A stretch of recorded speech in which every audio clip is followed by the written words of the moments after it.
And welcome into NFL Daily. Cam Rogers coming at you alongside Tom Downey. We're breaking down all the breaking news across the National Football League. We'll start things off with Jonathan Stewart. There you see it at the bottom of your screen. He's going to sign with the New York Giants, Tom. Interesting move. You know, his OC for Carolina, Mike Shula, is now in New York, so that makes some sense there. And the Giants, we've known for quite some time, have been looking for another halfback. I think this means you won't see an Orleans Darkwa back in New York. So the Giants get their halfback, at least for the interim. My first mindset was, now the Giants aren't going to have as much interest in Saquon Barkley. But then I'm like, wait a minute. The Panthers did the exact same thing last year under Dave Gettleman of having Stewart and then drafting a halfback very high. So I don't think this totally rules him out of the Saquon Barkley race in that regard. You look at Shane Vereen as well, impending free agent too for the New York Giants. So a couple of decisions there that the Giants have to make with those two running backs. But Jonathan Stewart heading to the Giants. Malcolm Butler is about to bolster the Tennessee Titans secondary. He is going to sign with Tennessee, and you have that New England Patriot connection with Mike Vrabel, the head coach out there. This is a very pricey contract for Butler. I think there was a lot of discussion around the media and around Butler himself as to, what kind of deal is he actually going to end up getting in free agency? It ends up being top 10 cornerback money. So, Cam, I am very curious here what you think when it comes to Malcolm Butler. Yeah, Malcolm Butler obviously will add a lot of ability in the back end of that defense for Tennessee, which is the weakness of that side of the ball. That front seven was really, really solid a year ago with Jarrell Casey, Derek Morgan, Wesley Woodyard. They were really solid in rushing the passer, not too bad in defending the run either. Where they struggled, Adoree Jackson, Logan Ryan, a little bit in that secondary. Now bringing in Malcolm Butler, and I think he's going to certainly be able to bolster that defense there for the Tennessee Titans, a team that is on the upswing on that offensive side of the ball. They got rid of DeMarco Murray. That ushers in new opportunities there for Derrick Henry. Very nice move for Tennessee. Malcolm Butler heading to the Titans. And then something else just recently broke. Isaiah Crowell will be signing with the New York Jets to be a running back out there. And this after news that, of course, Josh McCown is returning to the Jets as well. They lost out on the Kirk Cousins sweepstakes. Rumors are swirling that maybe the Jets will bring in Teddy Bridgewater, but it really was not a wholehearted victory for the Jets today. So we have a reaction poll. Did the Jets actually get worse today? Give us a heart for yes, like for no, wow face for you're not too sure, or a laughing face, LOL Jets, because, butt fumble and all that stuff. It's the Jets after all. So Isaiah Crowell is going to sign with the New York Jets. Those are the three breaking news free agency stories. We're going to go through every single signing here on NFL Daily, all the big ones and small ones too that could impact your favorite team here today. So we do actually have some breaking news here, Tom, about a signing. What do we hear? Yes, we do. So the Cleveland Browns have made yet another move here. They have gone out and they've signed Chris Hubbard away from the Pittsburgh Steelers. Now, he has been a right tackle starter in the past. He is getting a 5-year, $37.5 million deal with $18 million of that guaranteed. I don't think this is their Joe Thomas replacement because we haven't really seen Chris Hubbard play a whole lot of left tackle. He strikes me as more of a right tackle type. Started 10 games last year for the Steelers. I think he'll be a right tackle. Maybe he replaces Sean Coleman. But do keep an eye out for this. The Browns have paid big money to a tackle. Maybe that means there's some future questions about Joe Thomas, who we know is in doubt. The Browns were also heavily in pursuit of Nate Solder. Maybe this means that they're not going to get him either. We're still waiting on the news in terms of where Nate Solder will go. And, of course, Joe Thomas recently went public on social media about how Tyrod Taylor is going to be a quarterback out there in Cleveland. He's a big fan of Tyrod, so maybe that's a little pull there for Joe Thomas to return. But there you see Chris Hubbard there, offensive tackle, heading to the Cleveland Browns.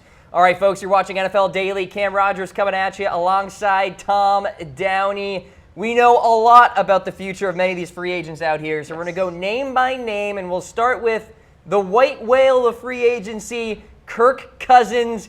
He is going to the Minnesota Vikings. Tom, what a contract. Well, I mean, look, we had mentioned that we didn't think there was any chance Kirk Cousins was going to get a fully guaranteed deal. He's getting a fully guaranteed deal from the Minnesota Vikings, 3 years, $86 million. And I'll mention this right now, just before we get too far into these contracts. You're going to see a lot of 3-year deals. That's a very specific time frame for NFL players. That is when the new CBA is going to be up, or the current CBA is going to be up. They're going to get a new one. So at that point, all of a sudden, you're like, ooh, ooh, let's get a 3-year deal and then double dip in that new CBA that could get you even more money after that. And that's what Kirk Cousins is trying to do. The 3-year deal will allow him to double dip in free agency and get another big contract after this. When it's all said and done, when Kirk Cousins retires, there's a good chance he's going to have the most money made of any NFL player in history. Of course, that's because it's always recency bias and whatnot, but it's a big deal for Kirk Cousins. It's a lot of money, and all the other quarterbacks out there are like, yes, fully guaranteed deal, a new benchmark. If you're any of the other quarterbacks, Aaron Rodgers in particular, you're like, okay, great. Give me a $30 million a year deal, Packers, or I'm going to have issues. And Kirk Cousins, once this deal is signed, once the new league year begins tomorrow at 4 p.m. Eastern, he is going to have actually the highest NFL salary in the NFL. $28 million. Jimmy Garoppolo checks in at $27.5 million. Matt Stafford not far behind him. Derek Carr after that, and then Drew Brees as well. So a big, big contract for Kirk Cousins here, and I like what we've seen on that end. And for Kirk Cousins, at least. For Minnesota, they've now paid quite a bit of money to him. And this does kind of cut down into some of their salary cap space, but it's a big deal for Kirk Cousins and every other quarterback who wants to get paid in the future as well. Seems with every new quarterback signing, that quarterback outdoes the previous That's one. the nature of it as well. And it's timing and all that, we understand. Jimmy Garoppolo, of course, setting that record in terms of yearly average salary. When he signed that big-time deal with the 49ers, Kirk Cousins, well, he moneyed, I guess, Jimmy Garoppolo here. $28 million in a yearly salary to Jimmy Garoppolo's $27.5. So it's just going to continue to climb and climb and climb. But very interesting point, by the way, in terms of the 3-year deals that you're going to see a lot with the CBA. Quite a few of those new CBA today coming out. So. Have been signed but not signed. Correct. Because it's the tampering period. You can agree to a deal, you just can't sign it. Let's just have free agency start 2 weeks earlier. Like, everyone knows that tampering's going on. Kirk Cousins headed to the Minnesota Vikings. What about Drew Brees? Well, Brees' camp was fielding calls from other teams, but he's staying with the New Orleans Saints, Tom. So this might have actually been a take-it-or-leave-it offer from the Saints. It was either sign this 2-year deal worth $50 million with a no-trade clause in the second year as a team option, or, you know what, we can't pay you anymore. Now, I don't know if Brees is ever going to call the team's bluff, but in the end, 2 years, $50 million makes Brees a top 5 paid quarterback, as you saw earlier with that graphic. I think it's a good move for the Saints. Honestly, you could not let Drew Brees leave. Had he left, or had he even not been signed by the start of the new league year tomorrow, $18 million counting against the Saints cap in dead money. Now, this deal eventually just kind of pushes that off down the road, but you'd rather have it a couple years from now than this year when you're in the midst of your Super Bowl window with Drew Brees as your quarterback. Absolutely. So grade the Saints signing of Drew Brees. Hit those reaction buttons. If you're watching on Facebook Live or if you're on YouTube, hit us up in the comments section below. But Drew Brees will remain the Saints' starting quarterback. Case Keenum not going to remain the starting quarterback for the Minnesota Vikings. He's headed to Mile High and to sign with the Denver Broncos. 2 years, $36 million contract. The Broncos were going to be a big pursuer of Kirk Cousins, we thought, but reports suggested that they didn't even reach out and offer Kirk Cousins. Look, here's what happened, even though it didn't happen, but it totally happened. These deals had been worked out at the Combine. So the NFL tampering means that, oh, nope, we didn't have discussions with anyone, but all of a sudden you're getting these massive long-term deals done within 24 hours of the tampering window opening? Like, come on. Like, deals get worked out behind the scenes beforehand. Denver knew that they were not going to get Kirk Cousins. It had become out of their price range. Instead, they go out and get someone like Case Keenum. And with Case Keenum, Cam, this does not eliminate the Broncos from drafting a quarterback at number 5. In fact, I still think that they will. Case Keenum is going to be their bridge starter for a year, I think 2 years at most. I think Baker Mayfield, Josh Allen are firmly in that Denver category in terms of who they want at quarterback at number 5. That's also why I'll see a team like the Bills try and leapfrog up, because if you're a team drafting in the top 10 and you don't need a quarterback, you're super happy right now because you can move down in the draft or sit there and get a really talented player, because teams like the Broncos and the Jets still need a franchise quarterback because it's not Case Keenum. All right, so there's Case Keenum headed to the Denver Broncos. You're watching NFL Daily here on Chat Sports, presented by AutoList. Head on to Autolist.com. Get your car shopping done. in a flash. If you're looking for that new dream used or new car out there, perhaps you go on to Autolist.com because they have their listings right there for you. Don't have to go to all these dealerships and all that, waste your time. Autolist.com is the way to go, Tom. I like it when websites make my life easier, and that's what Autolist does. It's all in one spot. Don't have to go to 17 different car sites and have the same car pop up 5 times. It's all right there on Autolist.com. All right, they're sponsoring NFL Daily here today. Let's continue along with the Minnesota Vikings quarterbacks. Not anymore, at least. Sam Bradford headed to the Big Toaster to play for the Arizona Cardinals. It's a 1-year, $20 million deal. And then there's a $20 million team option on that one in year 2. And look, Bradford makes a lot of money for being a good quarterback when he's actually healthy. The issue is, Cam, he's never, ever healthy. Hasn't played a full season since 2012. I would be surprised if we see him play a full season as well. It's not a terrible signing for the Cardinals because they desperately needed a quarterback. I think if you're A.J. McCarron, you're like, crap, now where do I go? Like maybe Buffalo picks McCarron or a guy like Teddy Bridgewater, who we can discuss later on in the program. So Bradford goes to Arizona. I would be a little bit surprised if he plays all 16 games and starts all 16 games. Even if he's healthy, Arizona might look for a rookie quarterback to get some snaps as well. So on that end for the Cardinals, it's not a terrible signing. I'll give it a C, but you're just hoping that Bradford can actually stay healthy for an entire season. All right, so there's Sam Bradford headed to the Arizona Cardinals. What's the story with Josh McCown? He's going to stay with the Jets. It's going to be a 1-year, $10 million deal. Tom, I think this is a very smart investment to keep Josh McCown there, either one as a veteran presence, a stopgap guy, a bridge guy, however you want to put it, because the Jets may very well sign a rookie quarterback at some point.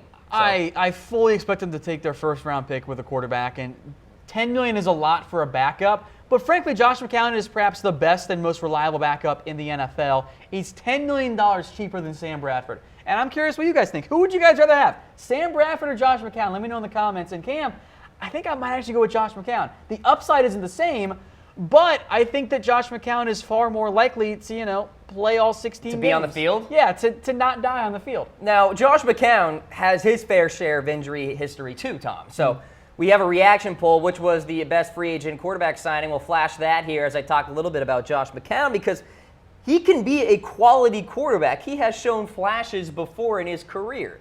And if you're expecting to go to the playoffs and you sign Josh McCown, it's probably a mistake. But I think this is the perfect signing for the Jets. I know we like to make fun of the Jets a lot. But if you're bringing in a rookie quarterback at some point, having Josh McCown there as that insurance for that 1 year, I think is a very, very smart decision there. So hit us with those reactions, folks. And Tom, feel free to. And I think in general, if you're the Jets and let's say you want to draft someone like Josh McCown or draft Josh Allen, McCown is a decent bridge quarterback. He's cheaper than Sam Bradford, allows you to go spend a bunch of your cap space elsewhere. Ooh, Jets didn't really do that so far outside of signing Isaiah Crowell. So we'll see what happens with the rest of the Jets' massive cap space. There are some other guys still out there, but McCown is a nice backup quarterback or low-end starter. I think that's what the Jets were trying to get. I'll mention this, and we'll discuss this later on in the show as well. Teddy Bridgewater could still go to New York as well. There's a possibility of that, although I think the signing of Josh McCown has kind of reduced the chances on that one. All right, we'll get to that later in the program. Let's check in with Jimmy Graham.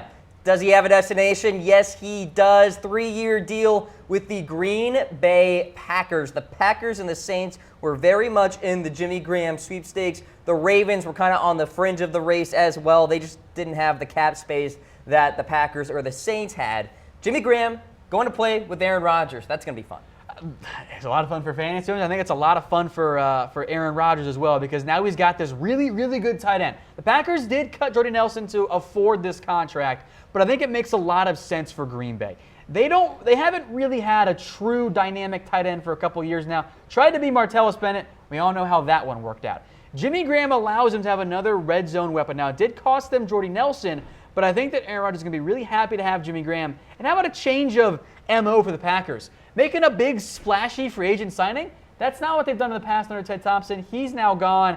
Getting Jimmy Graham, I think, is an A move for Green Bay. Even though we don't know the exact money yet, my guess is it could approach that $10 million range, which would make him one of the highest paid tight ends in the NFL based on the average yearly salary. This is a guy who had 10 touchdowns last season, Tom, and I don't think we really talked about him much. So the ceiling is still very much high for Jimmy Graham at the tight end position, and now with Aaron Rodgers there at quarterback, he's going to be a deadly, deadly tight end there in the NFC. Let's go to the wide receiver position, Allen Robinson. Where is he headed? Well, this came through the wires, I think, at what? 1 a.m. Eastern time, yeah, Tom? I was asleep because of course I was. So he's going to So Chicago. is everybody else. Why are we breaking news about free agency signings when no one is awake? Apparently Adam Schefter doesn't sleep. But that we know. Allen Robinson headed to the Chicago Bears. Obviously a very huge need for Chicago. I'm interested to hear your thoughts, Tom, on how Robinson fits in with Mitchell Trubisky, because we know about how Landry would fit in with them. Yeah, I think that he's going to be fine. Maybe he's not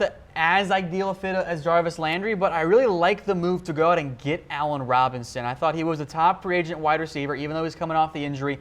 3 years, $42 million is really not that bad for a guy who, when healthy, is a number 1 wide receiver in the NFL. You do hope that he comes back fully healthy and that he was the guy we've seen in the past. And frankly, I think going from Blake Bortles to Mitchell Trubisky is a bit of an upgrade.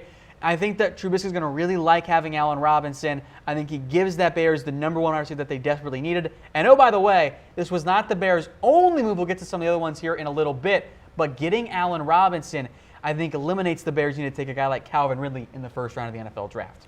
Allen Robinson headed to the Chicago Bears. A lot of people reported out there that it was down to Chicago and San Francisco, so the Bears win that battle. Let's go to Sammy Watkins. He's headed to the Kansas City Chiefs. 3-year deal, $48 million contract with $30 million guaranteed. Tom, I'm telling you, they're setting it up for Patrick Mahomes out there, huh? Look, I saw a lot of comments about the Cowboys. This is one of the guys that they did try to go get. The Cowboys did make an effort to sign Sammy Watkins, and then the Chiefs stepped up with a deal that makes him the 4th highest paid wide receiver in the NFL. So Cowboys can't afford that.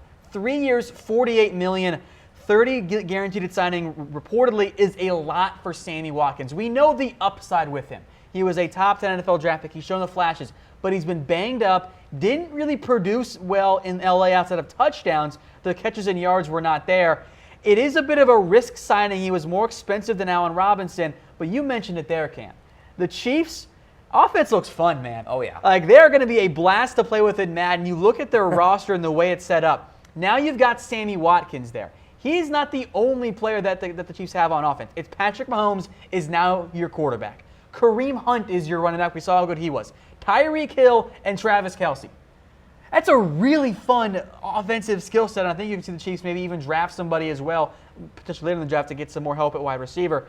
This is a really, really fun Chiefs offense. We'll see how successful it is, but it is not going to be the dink and dunk we've seen at times under Alex Smith. This is going to be a full-bore, fast-paced offense with a lot of throwing. It's going to be the Wild West out there for Kansas City. They got some big-time weaponry on that offensive side. Which signing was better, Sammy Watkins or Allen Robinson? I'm already seeing comments a-flowing in the section below our broadcast. And look, I think you could make an argument for either one. Allen Robinson, although has the injury history, has that great 2015 campaign to look at. Sammy Watkins, you're still waiting for him to really burst. I still think there's a lot of promise with both of these receivers.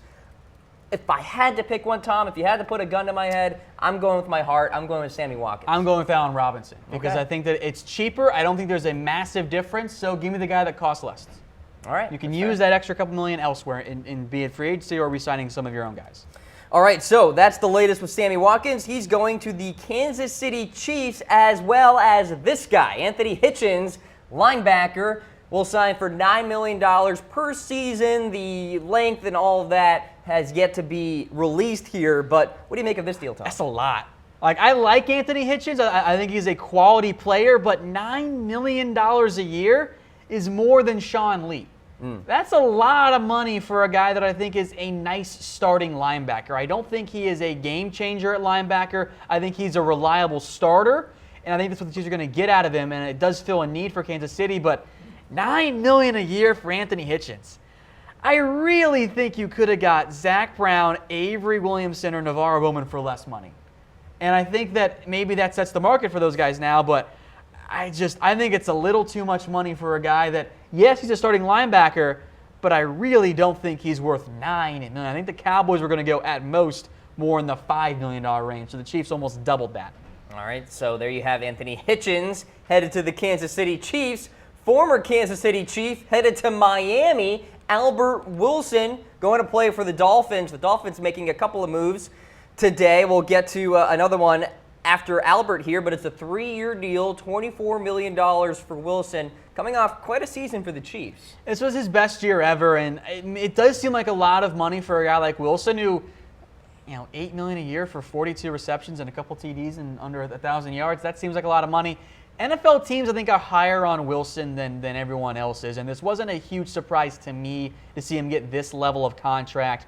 We'll talk more about the Dolphins later on because they've made some other moves, but I think he is a nice, low-end number 2, high-end number 3 receiver. I think it's too much money for him, but I think the Bears were also interested in getting him this type of contract, which would have made sense since Matt Nagy is now in Chicago. I'm not a huge fan of the signing, but I know NFL teams like Wilson quite a bit. All right, so the Miami Dolphins certainly active this offseason via the trade, via free agency signings. That includes Danny Amendola. This was a big-time surprise for me, Tom. 2-year deal, $12 million, $8 million of that guaranteed. I think he's a nice little slot replacement for Jarvis Landry. He is no Jarvis Landry, I'll say that right here, right now. Amendola has a much bigger injury history than Jarvis, but still a nice signing here. You got a new offensive coordinator out there in Miami as well. Ryan Tannehill coming back from injury. He's going to need all the weaponry he can get. So, yeah, in a bubble, you like getting a guy like Amendola. You like getting a guy like Albert Wilson. I don't really know what the Dolphins are doing. And I think I've said this for years when it comes to their roster moves. You give a guy like Andre Branch a bunch of money. I don't really know what they're trying to do. Like, you have Devontae Parker. You have Kenny Stills. You spent an early pick on Leonte Carril. You have Jakeem Grant.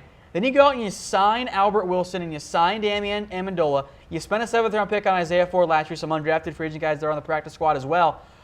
The Dolphins are going to trade one of these guys. Like, there's no way they enter training camp with as many as 7 or 8 guys that could actually make the roster. They have to trade somebody. Maybe it's Kenny Stills. Maybe it's Devontae Parker. But I just think it's weird that Miami is they're getting rid of their best receiver and then adding 2.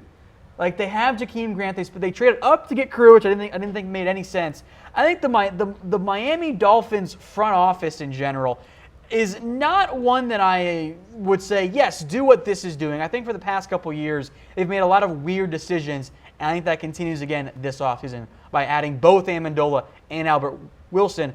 Why wouldn't you just do one of those guys? Not both of them. It's confusing to me. All right, so Amendola headed to the Miami Dolphins. Paul Richardson is going to Washington to play for the Redskins. It's a 5-year, $40 million deal with $20 million guaranteed here. A nice speedster, good dynamic player. Probably would like to see a little more than 44 receptions, but still, he can be good for Washington. When he's healthy, he can make a lot of plays for you. And that's why he was a 2nd-round pick. The issue is he's almost always hurt. So there's not a ton of guaranteed money, so the Redskins can get out of this deal at some point. You do hope that the speedy Richardson can get open and have Alex Smith kind of maybe have a lesser version, and not quite the same player either, of what they had with Tyreek Hill last year for the Chiefs. I think it's a lot of money for a guy like Richardson. It's a long deal as well, but it does allow you to space out that guaranteed money and potentially get out of it earlier if he stays hurt and continues to battle those injuries. I don't hate it. I just do think it's a pretty significant amount of money to give to a guy that we know is often hurt. But then again, that's free agency. Right. You see this every year. Guys get paid more than you would normally say, yeah, that's about what they're worth, and then in a couple of years they end up getting cut. All about supply and demand, ladies and gentlemen, and Economics. The demand was clearly high for Paul Richardson there. 5 years, $40 million there. All right, let's go to Marquise Lee. He's staying in Jacksonville. Obviously very important here because Allen Robinson is on his way out. 4-year deal, up to $38 million with $18 million guaranteed. Marquise Lee had an opportunity to step up last season when Allen Robinson got hurt, Tom, and he kind of didn't. But he had Blake Bortles. Oh, okay. But he still has Blake Bortles. Yeah. So I don't know how much like paying him $9.5 million a year. Now, this contract was set up to $38 million, so maybe it's actually less than that and it's a little bit more incentive-based. But I'll look at it this way. At least the Jags kept one of their receivers, right? Like, you could not afford to lose Marquise Lee and Allen Robinson and go into the year with Keelan Cole as your number 1 wide receiver. Westbrook, yeah. I don't mind Dede, but like I think you want more than that. So maybe the Jags don't spend a high pick on a receiver now that they've kept Marquise Lee, but I do think it's a decent idea. It's not a terrible signing. That's kind of about what I thought Lee was going to end up getting, especially if it's incentive-based. I'd like that. I give it a B or a C. I think for the most part, kind of getting away from the A grades. Early in free agency, that's what you typically see happen. Marquise Lee remaining with the Jacksonville Jaguars. Donte Moncrief remaining in the AFC South, but going from the Colts to the Jags. Contract details still yet to really flow in here, but Donte Moncrief, Tom, I just don't know if he's going to fit well Blake Bortles. He needs a good quarterback. Well, we've seen him play not great without Andrew Luck, and now he gets Blake Bortles. And everyone loves Donte Moncrief. I love him. The past couple years, everyone's trying to make Donte Moncrief happen. He hasn't actually done it, though. Like, he had the one good year, the one potential year where he wasn't quite all there and he showed some flashes. He's never put it all together. Yes, he's still young. I will wait to judge this until we see what the contract is. Maybe it's a 1-year prove-it deal, which would be a perfect signing for Donte Moncrief. This is why the Jags aren't going to spend a high pick on a receiver, by the way, because they got Moncrief and Marquise Lee, even though it's a downgraded wide receiver.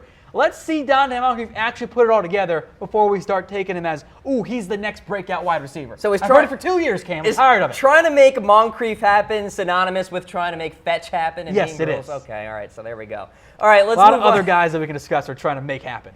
Let's move on to the offensive line. This guy was the top player on that front 5 in free agency, Andrew Norwell. He's going to the Jacksonville Jaguars. 5 years, $66.5 million contract. Worth every penny because this guy's legit, Tom. This has set the market for offensive guards. If you are someone like Zach Martin, you're like, yes, thank you, Jacksonville and Andrew Norwell. Now I'm going to get $67 million over 5 years. This was a bit of a surprise to me because everything we had heard didn't even link the Jags and Andrew Norwell. And then all of a sudden, Tom Coughlin comes in out of nowhere and pulls him in, and now the Jags have a stud guard. I actually really like the signing for Jacksonville. I thought they could have gone after a guy like Justin Puig. Instead, they get Andrew Norwell, the best guard on the market. Yes, they make him the highest paid guard in the NFL for now until Zach Martin signs his extension. But $13.3 million, I like the move quite a bit for the Jacksonville Jaguars, who apparently have unlimited money. Yeah, seriously. Now they had 27 entering this year, and I think on that end, it's going to cut down to getting guys like Norwell and Lee. But the Jags have kind of spent most of their cap space here. But I do like this move a lot. It helps solidify that offensive line. Leonard Fournette has to feel really excited right now. He's like, all right, cool. I would agree. And you got Lindor at center, too, who's a pretty darn good center. You can get by with an average guard at the other guard spot. Correct. So the Jaguars didn't have the greatest interior last season or the greatest offensive line in general. Having Andrew Norwell there, very, very important. Let's stay on this offensive line theme here. Weston Richburg headed to the San Francisco 49ers. He's a center, he's a guard, he's an interior guy. And I had my thinking face on this morning when I saw this news because, of course, the 49ers extended Daniel Kilgore at the center position. Maybe Richburg plays guard now. Maybe they try and push Kilgore to guard, but I think you're right. It's going to be Richburg at guard, which I think is fine. We don't know the exact terms of this contract. I wouldn't be surprised if it's around that $10 million range. And this, by the way, we mentioned this earlier in the show, Cam. This is a guy the Jets should have gotten. They had a massive need at center. They've got all the cap space in the world, and they didn't get him. So I think the Jets are one of your early free agency losers because they missed out on all the guys that they wanted to get. For the Niners, I love this deal. Yeah. I'll wait to see what the actual contract is in terms of the money, but this sets up to be an A grade. You get another good offensive lineman. You continue to build that spot up front, protect your franchise quarterback. And oh, by the way, if you're the 49ers, you still got plenty of money to spend. You do. Like you're not hurting for cap space at this point. Even though you signed Weston Richburg, you could still have around $50 million in cap space. And we'll see if Quentin Nelson falls to number 9, and then you really have a good interior. Maybe they don't spend a guard now. I'll pick on a guard, but who knows? Yeah, stay tuned. Weston Richburg headed to the San Francisco 49ers. Let's go to the Chicago Bears. They have a tight end in Trey Burton, who had quite a campaign last season, although he played behind Zach Ertz there at the tight end position, but still a good quality player. When Trey Burton got to play, I thought he was a really good player for the Eagles. And the Eagles wanted to bring him back, but they knew there was no way they were going to be able to afford him. He's making $8 million a year. I like Trey Burton a lot. I think maybe I'm one of the Trey Burton truthers out there. I don't know if he's really worth $8 million a year, but if you're the Bears, you have some cap space to spend. I think on that end, it does make some sense. And now you've got a potential really good 2 tight end system set up. Adam Shaheen and Trey Burton. I think Mitchell Trubisky, who isn't a true deep ball thrower, fits really well on that end. So I like the move for the Bears. It is maybe a little bit expensive. Of course, maybe Jordan Reed, isn't all that great because he's always hurt. But I like Trey Burton's upside. I give it a B for the Bears, a little bit of an overpay, but it does set up Chicago to have more guys for Mitchell Trubisky. The Chicago Bears were not done either, ladies and gentlemen. They also brought in Taylor Gabriel, wide receiver formerly of the Atlanta Falcons. Yet another weapon for Mitchell Trubisky here. So you've got Gabriel, you got Trey Burton, Allen Robinson. Oh, by the way, there's Cam Meredith. I know you're not a big fan of him, but he could certainly fill a nice role there at wide receiver too. Maybe Cam Meredith / Kevin White stay healthy, and there's your number 2 wide receiver. Gabriel becomes your number 3 guy. I think he's a good fit in the slot. Cheaper than Jarvis Landry. Isn't going to produce in the same way, but he's a reliable option. I think he's a good fit for Chicago. I'm a big fan of what the Bears have done. I think they're back on track under Ryan Pace. I like getting Trey Burton. I love getting Allen Robinson, and I'm a big fan of getting Taylor Gabriel as well. They still have room to make other moves as well, but I think as they're set up right now for Taylor Gabriel, this is a good move for Chicago. Sets them up to have a lot of different options and put them in better position overall for Trubisky's future, and that's the key thing there. All right, so there's Taylor Gabriel headed to the Chicago Bears. Let's go back to the secondary now. Bashaud Breeland, cornerback, has signed with the Carolina Panthers. What are the details with him? It's a 3-year, $24 million deal. $11 million of that is guaranteed. That's about right for Breeland. I don't think it's a massive overpay. Maybe it's not, the cheapest deal, but I think in free agency, when you're signing players away from other teams, you're just not going to get great value for the most part. Breeland does struggle with some consistency at times, but I think getting him on the roster sets up the Panthers to have maybe not a true number 1 cornerback, but maybe 2 very quality number 2s with Bashaud Breeland setting up alongside what they currently have set up on the roster. I think that Carolina in general wanted to go out and get more cornerback help. That wasn't always a game plan under Dave Gettleman, but this allows, with the new regime in place, I think this is going to be a focal point for them.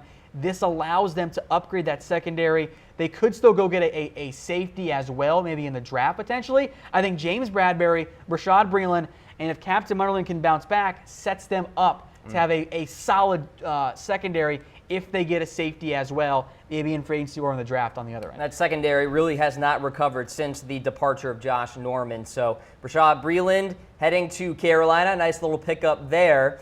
Staying in the secondary, the Houston Texans have acquired Aaron Colvin, or at least they've signed him to a 4-year deal. Details not quite known, but obviously a nice little player here. Kareem Jackson really struggled in the slot last season for the Texans, so Colvin coming in I think is very important. Yeah, and I think maybe you can kick Jackson back outside. I like this move for Houston. In reality, even though it's totally not, it's kind of a trade. Aaron Colvin for A.J. Boyette. One goes from Houston to Jacksonville, the other goes from Jacksonville to Houston. Fun way to look at it. Yeah, Colvin is a really good nickel corner. I don't know how much the Texans have paid for him. If it's a lot, I think I do maybe have some concerns there, but if it comes in maybe more along the lines of $6 to $7 million max per year, I think that's a good fit for Houston. And this isn't a surprise that he left Jacksonville. The Jags could not pay Colvin, Boye, and then Jalen Ramsey a little bit as well, so they had to say goodbye to one of them. And in that case, you say goodbye to your nickel corner. Don't be surprised if the Jaguars spend a relatively high pick on a corner in this year's NFL draft. All right, Aaron Colvin headed to the Houston Texans. You're watching NFL Daily here on Chat Sports, presented by Autolist. You tired of surfing all of those sites looking for that dream new or used car? Save yourself the time. Head on to Autolist.com. Get your shopping done in a flash, Tom. Saves you so much time. You need a new car, right? I do, because I cannot keep bumming off of people for rides and Ubers and the trolley here in downtown Dallas. So I'll go get a car, and I'm going to use Autolist. That's the way to go about it. It saves me time, and that's why I like it. All right, Autolist coming along for the ride here on NFL Daily. Let's continue on this ride with all the latest free agency signings. Star Lotulelei headed to the Buffalo Bills, Tom, and an interesting move here because, well, another guy on that defensive front is coming back. We'll get to that in a matter of moments, though. 5-year deal. The other details are not yet known, but I guess this makes sense. It is the Buffalo Panthers with Sean McDermott up there, yeah. And this is what Buffalo needed. They needed a run stuffer. That's what Star is. I think it's a good fit there. As long as it didn't make him one of the highest paid DTs in the NFL, I think it's at least a B grade. Again, the exact money is not yet known, but it's a fit. The Panthers might look for a nose guard later in the NFL draft, although they do have Vernon Butler and Kawan Short, even though maybe those are both 3 technique guys. I give it a B. I think you see the Buffalo Bills being aggressive in free agency to solidify some of their needs because they're going to trade up in the NFL draft. It's the worst kept secret in the NFL. Outside of that, everyone tampers. That is true. Star Lotulelei headed to the Buffalo Bills. This guy is staying with Buffalo. Kyle Williams, defensive tackle, 1 year, $6 million deal. Very important in terms of continuity's sake. And I think in terms of locker room leadership as well. I think that's a big deal for Buffalo. They like Kyle Williams. He's been there for a long time. He is old. Maybe it's a little bit too much money to pay him, but I think it sets up Buffalo, to have some consistency defensive tackle and have a guy that can start for you. And I don't know how much longer he's going to play, but I think as we sit right now, it's a solid signing. I do think it's a little bit too expensive, but it's not the worst in the end on that end. So maybe it's a C grade, but keeping him in town and in Buffalo, I think is a good move for that locker room in particular. All right, so Kyle Williams remaining in Orchard Park. Haloti Ngata going to the Philadelphia Eagles, going to be a 1-year deal. And this defensive front for the Eagles continues to get better. Look, Tom, Haloti Ngata is not as good as he used to be, but still a good veteran presence on that inside. Look, with the Eagles, this is a classic example of the rich getting richer. Yeah. Ngata is not the same player he once was in his prime with Baltimore, maybe even a little bit of his time with the Detroit Lions, but he's still a good player. I think he's a good run stuffer. He can be a nice guy that you bring in when you need to spell someone like Fletcher Cox or Timmy Jernigan. He's the guy that you bring in and you let him feast on first and second downs. And that's what he's going to do. He's not going to ever be on the field on third downs. This is the guy who's going to replace Bo Allen as the Eagles' backup nose guard. Their defensive tackle situation, Fletcher Cox, Timmy Jernigan, Haloti Ngata is stacked. I'm a big fan of Elijah Qualls as well. Bo Allen, he's going to leave in free agency. Then you got the defensive end situation. Brandon Graham, Derek Barnett, Michael Bennett, Chris Long, bye-bye to Vinny Curry. That's a hell of a group right Can you there. imagine being Alex Smith, Eli Manning, and Dak Prescott right now? It's a good thing that the Giants upgraded their offensive line by getting Andrew Norwell. Oh, wait. And lost Weston Richburg. But they didn't. They better re-sign Justin Puig or Pugh, because if you're the Redskins, you better find another offensive guard. If you're the Cowboys, you better upgrade that left guard spot because you are going to get feasted on with that incredible Eagles defensive line. All right, Haloti Ngata, a former Detroit Lion, going to the Philadelphia Eagles. This guy is heading to Detroit. Christian Jones, linebacker, 2-year deal, Tom. He stays in the NFC North, and the Lions have been looking for more linebacker help, and Jones is the guy that will compete for a starting job for the Detroit Lions.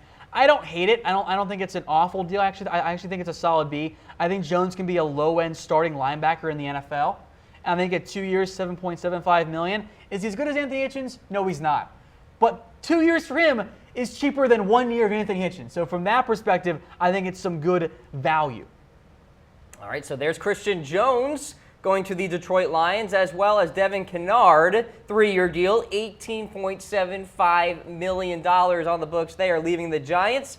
What do you think of the fit here in Detroit for Kennard? It's an interesting fit for Kennard because I don't think he was an ideal scheme fit for the New York Giants. I think he's best as a 3-4 outside linebacker, and I think under Matt Patricia, maybe not right away, but I think you'll see more of those, 3-4 looks. I think that's where Kennard is going to be the best fit. It is a little bit pricey. I think Detroit is paying for what they think they can get out of him. I think it's a better scheme fit, gives them another edge rusher, and they did need that because outside of Ziggy Ansah, well, they didn't have anything. Right. There was a whole lot of question marks there, so I like Kennard. It's a little bit pricey if there's low guaranteed money and maybe there's a roster bonus next year or 2 years. That's where I think it makes some more sense. Tavon Wilson also remaining with the Detroit Lions, the safety there in that back end. It's a 2-year, $7 million deal. A secondary that's in a really good position here going into next season. You have Darius Slay, you have Glover Quinn as well on that back end. It's nice to see that Detroit also addressed the middle part of that defense too, the linebackers that we went through. So Detroit really making some changes a little bit here with Matt Patricia at the helm. Yeah, these are definitely some of the lesser signings, so we'll go a little bit faster on these. Wilson is a nice piece for the Saints secondary. They wanted to keep him. They also wanted to keep Nevin Lawson. They did that as well. This one actually broke while we were on the show, but it's Nevin Lawson, so we didn't cut away from anything. So I think the Lions keeping those guys, they've kind of helped solidify their defense a little bit. All right, so there is the latest with the Detroit Lions. Let's go back with the Buffalo Bills here. Raphael Bush, safety, heading to Buffalo, 2-year deal, $4.5 million. Depth and special teams. Micah Hyde, Jordan Poyer are still going to be your starters for the Buffalo Bills. Raphael Bush becomes probably their number 3 safety, and I think we'll play some special teams as well. Saints didn't need him because they signed Kirk Coleman, so he goes to Buffalo instead. He'll be a backup. Yeah. That's all I got. All right, there he is for Buffalo. Corey Nelson, linebacker, heading to the Philadelphia Eagles, 1-year deal, $2.25 million here. Well, we know that Jordan Hicks is going to be back, probably Michael Kendricks, but Nigel Bradham, Daniel Ellerbe, and Najee Good are all free agents for the Eagles. Nelson will probably be a backup linebacker. I think he'll get a chance to compete for the starting job as well. I don't know if he wins it. Maybe a rookie can beat him out. But I know the Eagles needed more linebacker help. Nelson can help solidify that depth chart at that spot. Let's go to the Miami Dolphins. Walt Aikens, safety, 2-year deal with them. More of a special teams guy, though. And that's what he is. I think Adam Gase likes him. He plays well on special teams. That sets up Miami well on that end. I think that puts the Dolphins in good shape to keep that special teams guy going forward. All right, so that's the latest with Aikens. They are heading to the Miami Dolphins, or re-signing, that is. Let's go to Derek Carrier, tight end, going to the Oakland Raiders on a 3-year deal. 8 receptions, 71 yards. Guess what that means? Blocking tight end. I think this means that Lee Smith might not be back for Oakland. Lee Smith was their blocking tight end. They bring in Derek Carrier, who goes from Jay Gruden to John Gruden now, a 3-year deal. Should end up being pretty short in terms of or limited in terms of the money that he's going to get. This is a very important re-signing here for the Rams. Nikel Roby-Coleman, cornerback, keeps that slot corner position out there in the secondary, and a secondary that is going to be very, very good, Tom, let me tell you. I think keeping Coleman for the Los Angeles Rams is a big deal because all of a sudden now, man, they're stacked. Like, this secondary all of a sudden is really, really good. Of course, you lose Tremaine Johnson. You bring in Aqib Talib and Marcus Peters. You've got Nikel Roby-Coleman as your nickel corner. LaMarcus Joyner and John Johnson are back as your safeties. You also have Kevon Webster still on the roster. This is a loaded secondary group for the Rams. They are set there. That defense is going to be really tough to stop if you're going up against the Los Angeles Rams. Going to be a scary team next season, no doubt about it. Let's check in with the Houston Texans again. They have signed Seantrell Henderson, offensive tackle formerly of the Buffalo Bills. Has shown flashes, hasn't really been all that great, but the Texans need a lot of offensive line help, and they're willing to give Seantrell a little shot here. It's interesting because he suffered from Crohn's disease that's led to some suspensions in the past because he medicates with marijuana, and of course that results in a red flag and a failed drug test and all that. He's okay. I think he'll compete for maybe the right tackle spot. Keep an eye on Nate Solder here. The Texans are after him, and I think that he might end up signing there. This signing does not preclude them from getting Solder on their roster. Henderson will compete for the right tackle backup job, I think. $4 million might be a good price for a swing tackle as well. Kickers are people too. Yes, Cody they are. Parkey heading to the Chicago Bears. Played for the Dolphins last season. No details on the contract, but there you go. I mean, it's a kicker, so yeah. I mean, hopefully he's better than what the Bears have tried to do at kicker because it's been rough for them. It has. They shouldn't have cut Robbie Gould. Parkey should be their starter going forward. Dustin Hopkins re-signing with the Washington Redskins. It's a 3-year deal there. Incentives can push it to $10.725 million. I don't know what those incentives are, but he can get a nice chunk of change here so the Redskins keep their kicker in shape long term. All right, and what was the best free agent signing today, ladies and gentlemen? We went through a whole heck of a lot of them. You got Kirk Cousins, perhaps Drew Brees. The list goes on. Let us know in the comments section here on Facebook Live as well as YouTube, because we don't just suggest your social media participation. We demand it here on NFL Daily, presented by AutoList.